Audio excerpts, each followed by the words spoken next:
Oi, gente. Estamos de volta aqui para gravar a parte final, que é a resolução das questões do capítulo 7, que fala sobre as propriedades coligativas.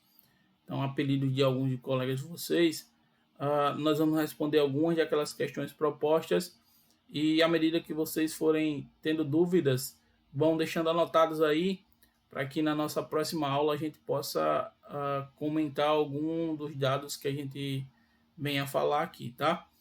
Então, vamos iniciar com essas questões propostas.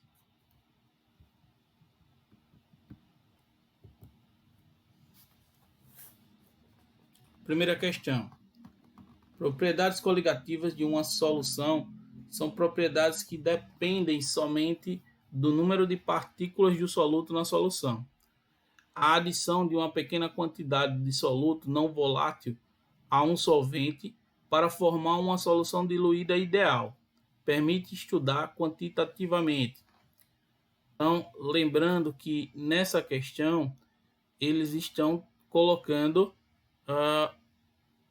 uma pequena quantidade de soluto não volátil a uma solução, a um solvente. Então, o que é que dá para analisar com essa mudança? Letra A elevação da pressão máxima de vapor a partir da constante ebulioscópica.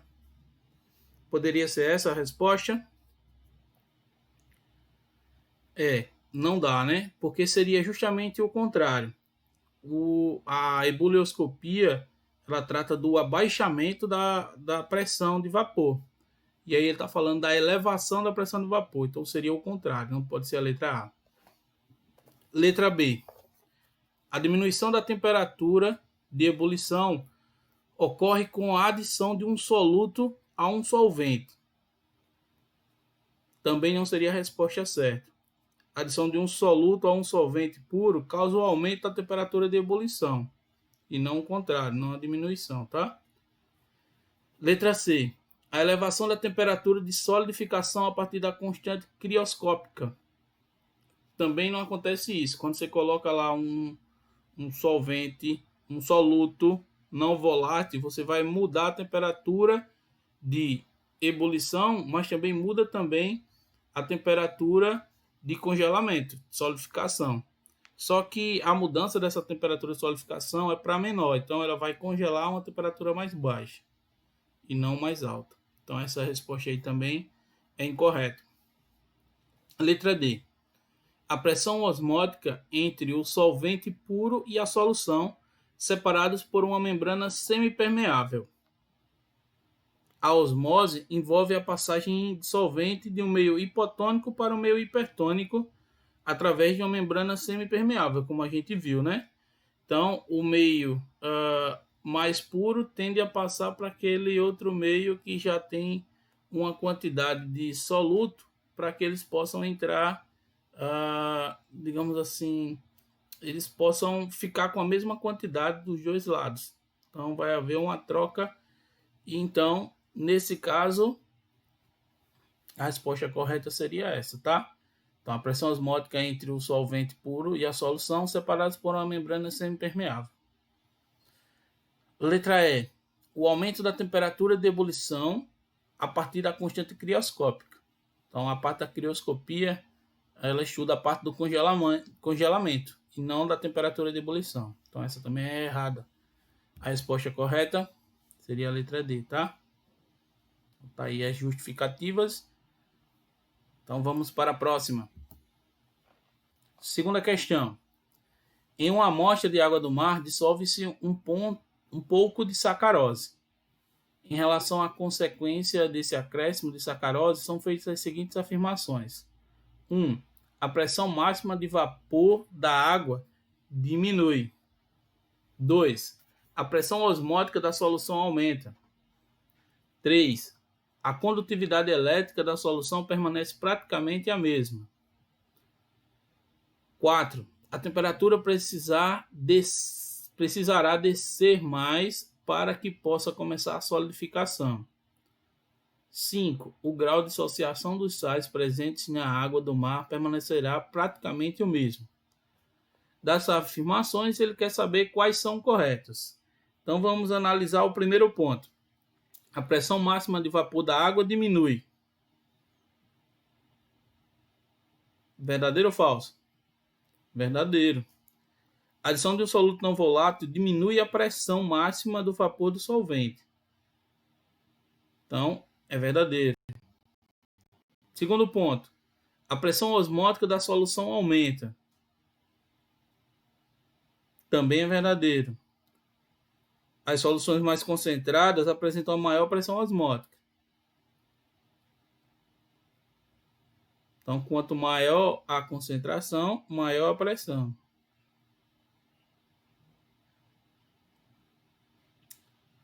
A condutividade elétrica da solução permanece praticamente a mesma. Também é verdadeiro, porque dissolver a sacarose lá naquela solução não vai alterar a quantidade de íons. Nós sabemos que são os íons quem transferem essa corrente elétrica, mesmo contendo o composto molecular que seria a sacarose. Então, como ainda vai haver a presença de íons, então ela vai continuar conduzindo corrente elétrica. Então, também é verdadeiro. Quarto, a temperatura precisará descer mais para que possa começar a solidificação. Também é verdadeiro. A adição do soluto não volátil diminui a temperatura de congelamento do solvente. E o quinto, o grau de dissociação dos sais presentes na água do mar permanecerá praticamente a mesma. Mais uma vez, a sacarose não vai alterar a quantidade de íons que está lá, né? Então, vai continuar praticamente a mesma. Também é verdadeiro. Nesse caso, todas afirmativas são verdadeiras. Terceira questão. Considere os valores da temperatura de congelamento do solvente de soluções em 1 milimol por litro das seguintes substâncias. E aí nós temos 5 substâncias. Ele pede para assinalar a alternativa correta relativa à comparação dos valores dessas temperaturas. Lembrando que quanto maior for a quantidade de partículas de íons, mais baixa é a temperatura de congelamento. Então não tem outro jeito. A gente tem que fazer aquela dissociação iônica e saber quantos mols de cada íon, a quantidade de partículas de íons que vai ser gerado, tá? E aí, a partir daí é que a gente vai fazer essa escala como a questão pede. Fazendo a dissociação, a primeira substância ela vai apresentar 0,05 mol de íons. A segunda vai ser 0,03 mol de íons. A terceira também 0,03. A quarta 0,03 e a quinta 0,04. Então, colocando na ordem, o maior, o menor no caso, né? O 1 vai ser menor que o 5, que é 0,04, que é menor que 2, 3 e 4. Então, essa seria a ordem que nós estamos querendo, tá? A resposta certa é a letra B. A dica é sempre fazer essa dissociação, tá? Então, essa dissociação aqui é quem vai nos dar um norte para que possamos responder esse tipo de questão. Quarta questão. Durante o processo de produção da carne do sol ou carne seca, após a imersão em salmoura, que é a solução aquosa saturada de cloreto de sódio, a carne permanece em repouso em um lugar coberto e arejado por cerca de 3 dias. Observa-se que, mesmo sem refrigeração ou adição de qualquer conservante, a decomposição da carne é retardada. Assinale a alternativa que relaciona corretamente o processo responsável pela conservação da carne do solo. Letra A. Formação de liga de hidrogênio entre as moléculas de água e os íons NaCl. Não, né? Letra B. Elevação na pressão de vapor da água contida no sangue da carne. Também não. Letra C. Redução na temperatura de evaporação da água. Não, não é redução. Lembra que o NaCl, que o sal, né? Ele é um soluto não volátil. Então, o que poderia acontecer seria uma elevação. Aí, na letra D, elevação do ponto de fusão da água. Também não, seria o contrário, né? Seria o abaixamento. E a letra E, uma desidratação da carne por osmose. Então, essa seria a letra correta, a letra E, né? Por quê? Porque a água vai passar do meio hipotônico para o meio hipertônico. Então, do menos concentrado para o mais concentrado, causando essa desidratação da carne. Então, a resposta certa, letra E. Quinta questão. Uma solução aquosa diluída de sacarose é posta em contato com igual volume de uma solução aquosa diluída de cloreto de sódio, através de uma membrana semipermeável, resultando no equilíbrio representado a seguir. Então, vocês podem observar que o meio é a membrana.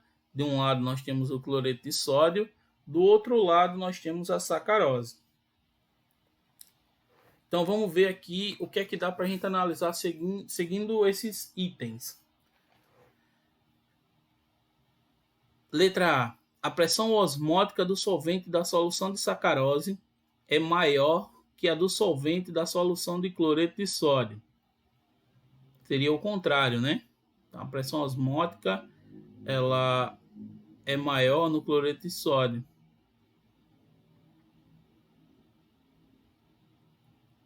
Letra B.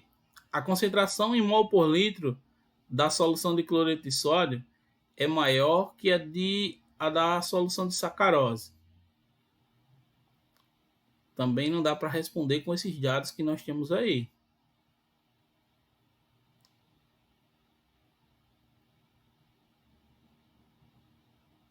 Letra C. O solvente da solução de cloreto de sódio possui temperatura de ebulição inferior ao solvente da solução de sacarose. Também não dá. Letra D. Ambas as soluções, quando se encontrarem na mesma temperatura, apresentam a mesma pressão máxima de vapor. Também não dá, né? Aí a gente já está observando que uma tem uma pressão maior do que a outra, senão eles estariam aí no mesmo nível. Então, tá errado. E a letra E, o solvente da solução de cloreto de sódio possui temperatura de congelamento inferior ao solvente da solução de sacarose. Então, essa aí dá para a gente responder, né? A solução, o solvente da solução de cloreto de sódio possui temperatura de congelamento inferior ao solvente da solução de sacarose. Lembrando que o cloreto de sódio é um soluto não volátil e ele tem uma quantidade de partículas que é maior do que a sacarose, porque ela é molecular, não é isso? Então, a sacarose é molecular e o cloreto de sódio forma íons. Dissociando os íons lá do cloreto de sódio, vai fazer com que ele tenha essa temperatura de congelamento inferior à da sacarose. Então, a resposta certa vai ser a letra E. Vamos à próxima? Sexta questão. Sob pressão atmosférica, tem-se dois sistemas, contendo, respectivamente, H2O, água pura, e a segunda solução, que é uma solução aquosa de NaCl. Comparando as temperaturas de ebulição e a temperatura de congelamento iniciais entre os sistemas, tem-se. Então, no primeiro ponto, a gente tá comparando as temperaturas de ebulição.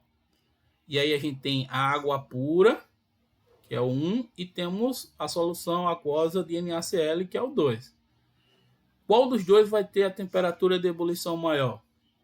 Nesse caso, nós já vimos que o soluto não volátil ele causa essa elevação da temperatura de ebulição. Então, a solução 2 ela tem uma temperatura de ebulição maior do que a água pura. Então, o 2 é maior do que o 1. E na segunda parte da pergunta da questão, comparando as temperaturas de congelamento. Lembrando que segue também a mesma regra, né? Nós temos a água e temos a água com sal. Nesse caso, ele quer saber a temperatura de ebulição e de congelamento das duas. Então a gente pode dizer que a 1 vai ser maior do que a 2. Por quê? Porque essa temperatura, quando a gente coloca o soluto não volátil, nós aumentamos a temperatura de ebulição e abaixamos a temperatura de congelamento. Então, a solução que tem NaCl vai ter um ponto de congelamento que é mais baixo do que a da água pura. Então, o 1 vai ter uma temperatura de congelamento maior do que o 2. E aí, a única resposta que dá pra gente aqui é a letra A. Beleza? E a última questão que a gente vai ver hoje é a 7ª questão do livro. Diz assim: comparando-se os pontos de congelamento do solvente de 3 soluções aquosas diluídas, que ele dá aí o KNO3, MgSO4 e CrNO3, 3, de mesma concentração em mol por litro, verifica-se. Letra A. Os solventes das 3 soluções têm o mesmo ponto de congelamento. Os pontos de congelamento do solvente decrescem na seguinte ordem: KNO3, MgSO4, CrNO3, 3. O solvente da solução de CrNO3, 3 tem ponto de congelamento mais baixo que o solvente das soluções dos outros sais. Letra D. O ponto de congelamento de cada solvente das soluções depende de seu volume. Letra E. O solvente das 3 soluções tem pontos de congelamento maiores do que o da água pura. Então, nós não temos nenhum dado, nenhum valor nessa questão. Então, nós temos que lembrar da regrinha que quanto maior a quantidade de partículas de íons, mais baixa vai ser a temperatura de congelamento. Então, só o que a gente tem a fazer é fazer a dissociação dessas moléculas. Faz a dissociação iônica e vê o que é que acontece. Então, vamos lá. Dissociando, nós vamos ter 2 mols de íons do KNO3, temos 2 mols de íons do MgSO4 e temos 4 mols de íons do CrNO3, 3. Então, o solvente com menor ponto de congelamento da solução é o CrNO3, 3. Porque quanto maior a quantidade de partículas de íons, mais baixa a temperatura de congelamento. Então, a resposta certa para essa questão seria a letra C. Como o CrNO3, 3 tem a maior quantidade de partículas, ele vai ter um ponto de congelamento mais baixo que os solventes da solução de outros sais.